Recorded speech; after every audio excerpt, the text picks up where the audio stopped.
मैं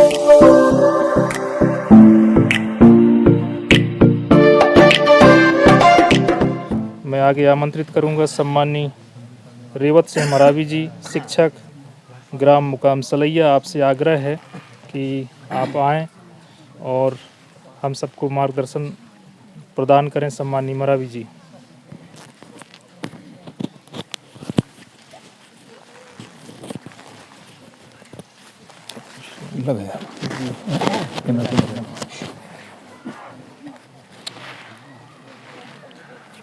आज नववर्ष का प्रथम दिवस है और प्रथम दिवस के उपलक्ष्य में लगभग 6 सालों से इस रमनागढ़ी में सामाजिक मूवमेंट के द्वारा एक कार्यक्रम आयोजित कर हमारे जो समाज के लोग हैं, जिनको जानकारी है और जिनको नहीं है, उनको भी अपनी धर्म संस्कृति पुरातत्व की जो धरोहरें हैं उनसे परिचित कराने और उनकी जानकारी के हिसाब से यहाँ के समिति के लोग और सम्माननीय भूपेंद्र जी के प्रयासों के दौरान ये लगातार 6 वर्षों से इस रमनागढ़ी में कार्यक्रम आयोजित है।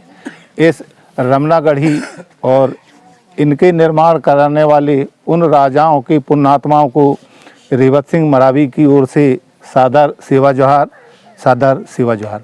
तो इस रमनागढ़ी के पावन क्षेत्र के चारों दिशाओं में स्थापित प्रकृति शक्तियों को नमन करते हुए, किसी भी खेरों में आता होगा उस खेरों की खेर माता, खेर देवता को नमन करते हुए आज के कार्यक्रम में उपस्थित सम्माननीय सगाजन, प्रबुद्धजन, मातृ शक्ति, पितृशक्ति और नन्हे मुन्ने हमारे बच्चे, आप सभी को रेवत सिंह मरावी का यथायोग प्रणाम, सेवा जोहार स्वीकार करें और हम समाज में इस प्रकार की गतिविधि हमेशा चलती रहे, हम उनको जीवंत रूप स्वरूप दे सकें जो हमारे पूर्वजों ने हमें दे के गए हैं, छोड़ के गए हैं। उनकी रखवाली या उनको संवारना, उनके मान सम्मान को बनाए रखना समाज के बेटा होने के कारण हम और बेटियों होने के कारण हम सभी की जिम्मेदारी बनती है कि इसको जीवंत बनाए रखें। और हमारे समाज के जो जागरूक प्रतिनिधि हैं, पढ़े लिखे लोग हैं, सम्मानी जन हैं, उन्हें भी आगे आना पड़ेगा, क्योंकि कहते हैं कि एक आदमी या एक चना भाड़ नहीं फोड़ता। उसी प्रकार यदि हम सामाजिक रूप से एकजुट होकर यदि प्रयास करें तो इस पुरातत्व का जो मंदिर बना हुआ है या राजाओं के द्वारा लोकल विश्राम के लिए बनाया गया होगा, जैसे हमारे पूर्व वक्ताओं ने कहा कि मदन महल से जब हो सकता है मंडला गढ़ा जाते रहे होंगे, तब वो सीधे ऐसे ही आते रहे होंगे, यहाँ हाल्टिंग करते रहे होंगे और वनांचल है इसलिए ऐसा लगता है कि शिकार भी किया करते रहे होंगे, क्योंकि सामने तालाब है, तालाब में जानवर पानी पीने आते रहे होंगे, उनको लगता है कि शेर मारना है, जिस ऐसे जिन जंतुओं का शिकार करना रहता होगा, तो उसके लिए बढ़िया एक परिस्थिति बनी थी। आगे गुम्मच में छेद हैं, हो सकता है वहीं से बंदूक लेके शिकार किया करते रहे होंगे। अब उस समय के लोग तो हैं नहीं हैं, फिर भी हम कुछ संरचनाओं को देखकर अपने बौद्धिक क्षमता के द्वारा अंदाज़ा लगा भी सकते हैं कि ये जो बनाया गया है वो उनके लिए विश्राम का जगह रहा होगा, विश्राम स्थल रहा होगा या बसेरा रहा होगा। जैसे राजस्व या फॉरेस्ट के रिकॉर्ड में बताया जा रहा है कि बसेरा नाम से ये दर्ज है राजस्व रिकॉर्ड में। स्वाभाविक है जो आया होगा रजिस्टर्ड करने के लिए, जैसे पटवारी आते हैं, अब उस समय हमारे लोग इतने अनपढ़ रहे होंगे कि जो बसेरा बसेरा तो शायद लिखने वाला भी बसेरा लिख दिया, ठीक है ना। तो जो भी हो दर्ज है उसके बारे में हम विस्तृत यदि और जानकारी लें और चाहें तो नाम को हम संशोधन करा सकते हैं, क्योंकि अभी वर्तमान में जो सरकारें चल रही हैं जिसका चाहे उसका नाम बदल देते हैं। आदमी का नाम नहीं बदलेंगे पर शहरों गाँव का नाम बदल रहे हैं, तो हमारे अस्तित्व को मिटाने का एक जरिया भी बन सकता है बसेरा बसेरा। तो एक्चुअल जो है वो सामाजिक मूवमेंट के द्वारा यदि अच्छा सा एक नाम बन सकता है तो उस नाम के तहत इसको दर्ज कराया जाए राजस्व या फॉरेस्ट के रिकॉर्ड में, जिससे आने वाली पीढ़ी बढ़िया से उसको समझ पाएगा और उस पर आस्था रखेगा कि हमारी पूर्वजों की धरोहर है, संपत्ति है। तो ऐसे बहुत से हमारे 52गढ़, 36 परगना ऐसे हमारे पूर्वजों द्वारा और अभी भी जानकारी हमको मिल रही हैं, परंतु उनके बारे में कुछ ही लोगों को मालूम हो पा रहा है कि 52गढ़, 36 परगना, तो 52 गढ़ों की जानकारी भी हमको मालूम नहीं है। 2-4 गढ़ जानते हैं, हम भी पढ़े लिखे फिर भी ज़्यादा रिसर्च या समझने का प्रयास नहीं किए। जब से सामाजिक मूवमेंट में काम कर रहे हैं तो थोड़ी सी जानकारी धीरे धीरे हो रही है और मैं हमारे समाज के नवयुवतियों से जो पढ़ रहे हैं उनसे भी आग्रह करूंगा कि वो भी अपनी धर्म संस्कृति और हमारी जो पुरातत्व की विरासत हैं उन्हें जानें, समझें और साल में कम से कम एक दिन निकालें समाज हित में। यदि हम समाज में अपनी बात शेयर नहीं करेंगे, समाज में बात अपनी नहीं रखेंगे, तो शायद हम कुछ जान भी नहीं पाएंगे, न किसी को जान रहे हैं तो बता पाएंगे। शायद हमारे पूर्वजों ने भी कुछ चीज़ों को नहीं बता पाए, जिससे हमारे तंत्र मंत्र की जो विद्याएं थीं आज अता पता नहीं है। ये तो कुछ लोग कहते थे कि मरा मुर्गा बोलता था, यहाँ जिंदा नहीं बोल पा रहा है।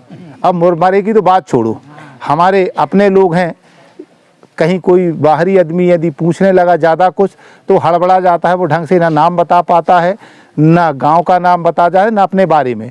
तो मैं चाहूँगा कि हमारे नौजवान साथियों को, हमारी उम्र के साथियों को, कि अपने इतिहास के बारे में जितना कुछ जानते हैं, धर्म संस्कृति के बारे में जानते हैं, उन बातों को भी कम से कम परिवार में शेयर करें, मोहल्ला में शेयर करें। जैसे दादा हीरा सिंह मरकाम जी की कृपा से हम लोग पीले गमछा लेके घूमने लगे, इसके पहले तो कोई घूमते ही नहीं था, न जय सेवा, न जय बड़ा देव, न कोई बोलता नहीं था। 3 साल में एक बार बड़े देव की पूजा कर लिए फुर्सत, तो इतनी जवाबदारी से मुक्ति पा जाते थे। परंतु दूसरे जो धर्म के लोग हैं उन्हें अपनी एक छोटे से बच्चा को, आप मोहम्मदन को देखिए, इतना बड़ा बच्चा भी टोपा लगाया जाता है, पर हम पीला गमछा रखने में संकोच करते हैं। कभी रख लिए तो कोई छुपा के टाइप की रख लेता है, ज़रूरत हुई तो टांग लिया, नहीं तो अंदर डाल लेता है। तो कम से कम इस टाइप की झिझक ना हो।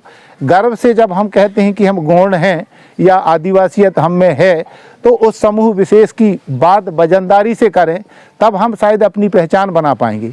नहीं तो गमछा लिए या आदिवासी की सर्टिफिकेट लेके हम कुछ नहीं कर पाएंगे, अपने बीवी बच्चे पालने के अलावा कुछ नहीं कर पाएंगे। जब तक हमें समाज हित की बात ना करेंगे और आदिवासियत या ना हो हमारे शरीर में या जेहन में, विचार में, मन में, तो हम कुछ नहीं कर पाएंगे। हमने आरक्षण पाके नौकरी कर लिए, कुछ दिन बाद रिटायर हो जाएंगे, हमारा तो जय जयकार, पर समाज की देखरेख करेगा कौन? आरक्षण की व्यवस्था इसलिए हुई थी कि समाज के लोग पढ़ें और मुख्य धारा से जुड़ें, तो शायद मैं और मेरा परिवार तो जुड़ गया, बाकी जो मेरा भाई पीछे रह गया है तो उसकी एक जिम्मेदारी मेरी भी बनती है कि मेरे बराबर दौड़ नहीं सक रहा है तो कम से कम आधी तो दौड़ लगाए। कहने का मतलब यही हुआ कि मुझे भी एक जिम्मेदारी है अपने परिवार के साथ समाज की, क्योंकि समाज के नाम पे आरक्षण मिलता है, नौकरी मिलती है, और उसी के बदौलत हम अपने व्यक्तिगत परिवार को अच्छी बुलंदियों तक पहुंचा लेते हैं। दिल्ली भोपाल में घर बना के रहते हैं, गांव भूल जाते हैं। तो कहने का मतलब ये है, जब 1950 का रिकॉर्ड ना के जाति प्रमाण पत्र की बात करते हो, तो वर्तमान में समाज की क्या दशा दुर्दशा है, उस पर भी समाज के प्रबुद्धजनों को चिंतन करनी चाहिए। और यदि व्यक्तित्व निखार नहीं करेंगे, तब तक हमारा जो समाज है सदियों से जो दुख दर्द झेलते आया है, शायद आज भी झेल रहा है, झेलने का स्वरूप बदल गया है, बस अंतर इतना है। नहीं तो शोषण आज भी हो रहा है और हमारे आधे से ज़्यादा लोग भी उसमें शामिल हो जाते हैं उन बहुरंगी लोगों के साथ में, और हमारा ही शोषण करते हैं। तो मेरा नौजवान साथियों से आग्रह है कि आप अपने बुद्धि बल विवेक और विचारों को थोड़ा समृद्ध बनाइए, और जब तक हम दायरा को बढ़ाएंगे नहीं, तब तक हम कुछ नहीं कर पाएंगे। सिर्फ नौकरी और आरक्षण, नौकरी इस पर करते रहेंगे। उससे हटके भी हमको काम करना पड़ेगा। जो दूसरे लोग करते हैं वैसे हमको यदि करना कि यदि हम मन में विचार लिया है, बहुत कुछ परिवर्तन हुआ है, ऐसा नहीं है, परंतु विचारों में, सामाजिक विचारों में कोई खास परिवर्तन नहीं हुआ। तो दादाजी ने यदि पुड़िया छोड़ के इस दुनिया से चले गए हैं, पहनवासी हो गए हैं, तो कम से कम तो एक आध दो मंत्र उनकी हम लेके अपने जीवन को, अपने समाज को सार्थक बनाएं, ऐसी मेरी मनसा है। पर समाज के लोगों को भी अपने तरफी से इसमें कमेंट करना पड़ेगा और आगे आना पड़ेगा। जब तक हम अपनी विचार समाज में शेयर नहीं करेंगे, समाज का उद्धार, मेरे ऐसा व्यक्तिगत विचार है कि सब क्या कहना चाहिए, उसका भला होने वाला नहीं है। क्योंकि हम अपने बारे में सोचते हैं, अपने परिवार के बारे में, समाज के बारे में सोचने वाले बहुत कम लोग हैं। तो हमारे पढ़े लिखे नौजवान साथी हैं, कुछ प्रतिनिधि हैं, उनसे भी मैं आग्रह करूंगा कि यदि आप अपने आदिवासियत या अपने गौड़ समाज से हैं, आदिवासी समाज से हैं, तो उस विरासत को कैसे बचाया जाए, ये भी आप अपना प्रतिनिधित्व के दौरान, अपने कार्यकाल के दौरान अच्छे प्लेटफार्मों में, सरकारी प्लेटफार्मों में भी फार्मों में आप अपनी वजनदारी से बात रखेंगे तो शायद थोड़ा बहुत कुछ हो पाएगा। क्योंकि आदिवासी समाज का भला तो कोई चाहता नहीं है, मजबूरी है, नौकरी करना है, सरकार में रहना है। तो जहाँ देखो हर मंच में आदिवासियों के लिए मैंने ये किया, कोई कह रहा है मैं ये कर दिया, और प्लेटफार्म दिखता ही नहीं है, सिर्फ मंचों पर भाषणबाजी होती है। तो मेरा एक आग्रह पुनः करता हूँ समाज के, यदि समाज के प्रबुद्ध जन हैं वो अपनी जवाबदारी लें कि हमें तो कुछ ना कुछ समाज के लिए करना है, तो थोड़ा थोड़ा होके बहुत कुछ हो जाएगा। क्योंकि बूंद बूंद से समुद्र बन जाता है। तो बूंद बूंद यदि हमारा समाज का हर व्यक्ति यदि सोच ले कि थोड़ा बहुत मेरे को समाज हित में करना है, तो मेरा मानना है कोई बड़ा काम नहीं है। समाज के लिए हम बहुत बड़ा काम कर सकते हैं। जब हीरा सिंह मरकाम अकेले यदि पूरे मध्य प्रदेश, छत्तीसगढ़ और यहाँ तक कि 7 या 8 राज्यों में अच्छी खासी उनकी नाम चल रही, तो सब हम लोग मिलके क्यों नहीं कर सकते। तो ये लोग हैं जो पार्टियों में घुस के पार्टी की पूजा याचना करते रहते हैं। मेरा ऐसा मानना है कि समाज एक है, तो समाज का प्रतिनिधित्व करने वाला भी ऐसा आदमी होना चाहिए जो हमेशा समाज की बात करे। नहीं वोट लेके अपनी कुर्सी पक्की कर लिए 5 साल, कोई टेंशन नहीं, तो ऐसा प्रतिनिधित्व ना हो। जब कभी सामाजिक बैठक में आए, हमारे जो भी वक्ता हों उनका मूल्यांकन करिए, उनका परीक्षा लीजिए कि मन से झूठ बोल रहा है या सच बोल रहा है। नहीं तो आप बोल सकते हैं कि भैया परसों के दिन आप वहाँ ये बोले थे और आज यहाँ बोल रहे हो, तो उसकी झूठ पकड़ने की आदत अपने पास है, पर हम बोलते नहीं हैं। हमारा समाज सही बात यह है कि किसी से सवाल जवाब नहीं करता है। आप सवाल जवाब कर देंगे, वो नेता आपके गाँव में आना बंद कर देगा, और जब चुनाव आएगा तो वो वोट मांगने भी नहीं आएगा। सबसे पहले आप बंदूक की गोली की तरह सवाल जवाब दागिए कि पिछले बार आपने क्या किया था, उसका हमको हिसाब चाहिए। तो जब तक हम उससे लड़ेंगे नहीं, वो उल्लू बनाता रहेगा और हम बनते रहेंगे। सदियों से हमारे साथ यही होते आया है। हम प्रतिनिधि ऐसा चुने जो समाज के लिए पहले भी किया है और आज करने के लिए उसके पास ऊर्जा है। वो बेवकूफ़ बनाने वाला नेता ना चुने, नहीं तो भगवान ही बड़े देव की कृपा पता नहीं कब होगी कि हमारे समाज में एक अच्छा नेता आए या प्रतिनिधित्व करने वाला आए, समाज को आगे बढ़ाने की विचार करे। ऐसे लोगों के हाथ में यदि हम बागडोर देते हैं तो निश्चित तौर पे 5 या 10% ईमानदार वो पैदा कर देगा। क्योंकि मेरा मानना है ईमानदारी की खेती, मेरे हिसाब से बोल रहा हूँ, समाज बुरा ना माने, ईमानदारी की खेती बंद हो गई है। तो मेरा ऐसा मैं अपने काम के लिए झूठ बोल दूंगा। हर आदमी झूठ बोलने की आदत है। कम से कम समाज के लिए झूठ ना बोलो, आप व्यक्तिगत स्वार्थों के लिए बोल दो, पर समाज हित में झूठ ना बोलें, ऐसा मेरा समाज से निवेदन है। चाहे वो प्रतिनिधि हों, कर्मचारी हों, पढ़ने लिखने वाले विद्यार्थी हों, कम से कम समाज के लिए झूठ ना बोले कोई। क्योंकि समाज की इतनी दुर्गति हो गई है, हम नौकरी कर रहे हैं, कई जगह जाते हैं, किस टाइप की बातें सुनने को मिलती है। यहाँ तक हम लोगों को भी सुनने को मिल जाती है कि आरक्षण कर आप मास्टर बन गए। क्या है मतलब, हमारी कोई क्वालिटीज नहीं है, या फिर हम उस क्वालिटी को सामने वाले पे पेश नहीं कर पा रहे हैं, उसके ऊपर उछाल नहीं पा रहे हैं कि हमें ये क्वालिटी है। कहीं ना कहीं हमारी अपनी विचारधारा में कमजोरी के कारण हम अपनी बात को अच्छे ढंग से उनके सामने नहीं रख पाते हैं, इसलिए वो बेवकूफ़ बना देता है। तो हम यदि प्रतिनिधि हैं या कर्मचारी हैं तो उस पद का हमको सम्मान करना चाहिए, उस योग्यता को बरकरार रखनी चाहिए, तब जाके शायद हम कुछ कर पाएंगे। अन्यथा 62 साल हुई, रिटायर हो गए, 5 साल में नेता रिटायर हो गया और जस के तस हुई है।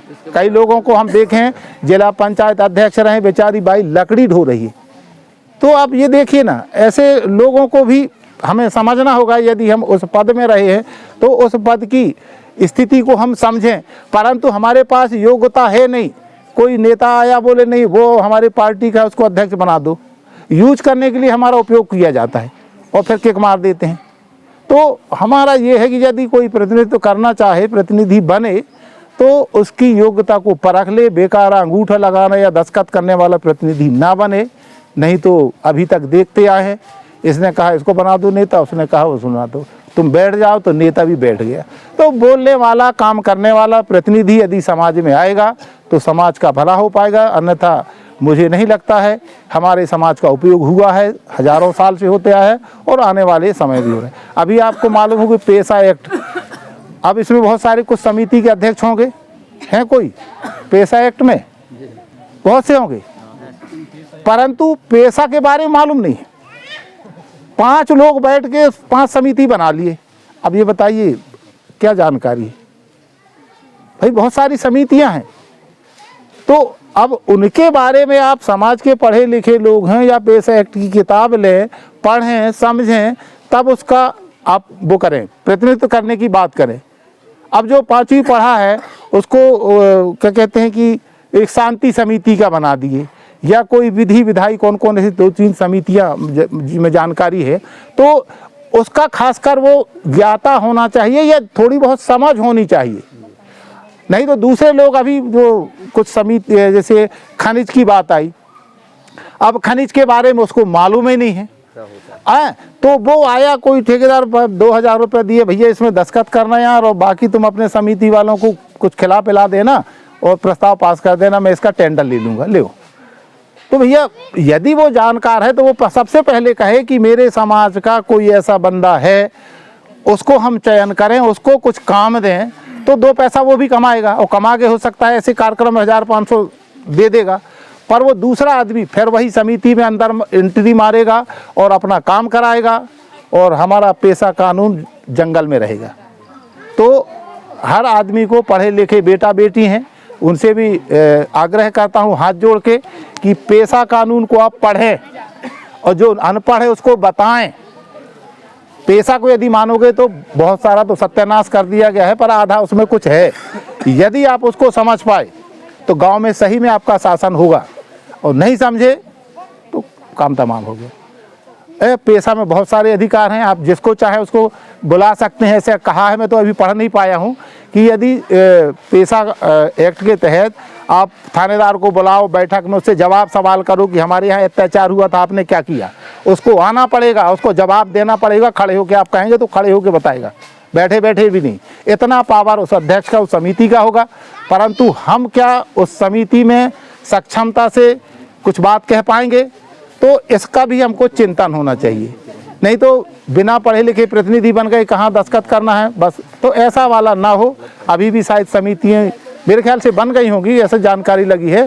तो अपने फिर से उनको फ्रेश करिए कि उस समिति के एक्ट और प्रावधान के बारे में भी हमको मालूम होना चाहिए। ऐसे हम लोगों को ना बनाएं जो हमारे समाज के लिए जहर बन जाए। तो इसके आगे पेशा के साथ जो बातें हो रही हैं उस पर आप चिंतन करिए। मैं भी प्रयास करूंगा कि इस एक्ट की किताब खरीदूं और पढूं, जिससे बहुत सी कुछ जानकारियां मिलती हैं, और हर पढ़े लिखे को इसकी जानकारी होनी चाहिए। और हमारे पूर्वजों को नमन करते हुए मैं अपनी बात को यहीं विराम देता हूं।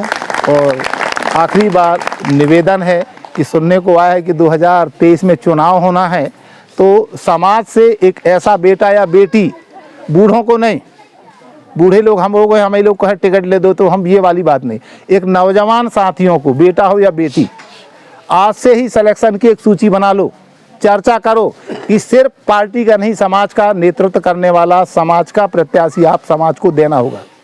नहीं तो हम जिंदगी भर नाक रगड़ते आए हैं और रगड़ेंगे भी, क्योंकि आज के लोग बहुत चतुर हो गए हैं, हम उनकी बराबरी नहीं कर पाएंगे। हमारे पास इतना ताकत है, जो वोट है वो बहुत ज़्यादा सर्वशक्तिमान है, देवी देवताओं से भी बड़े हैं आज के हिसाब से।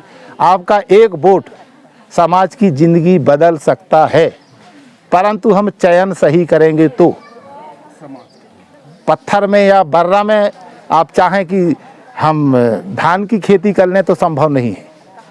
तो हमारे पास एक अधिकार है, अभी साल भर शायद बचे होंगे या 8-9 महीना, अभी से आप चालू कर दीजिए। एक ऐसा प्रतिनिधित्व दीजिए जो समाज का सही में प्रतिनिधि लगे। कुर्ता पैजामा टांग के आ गया, झूठ बोला, वो नहीं होगा।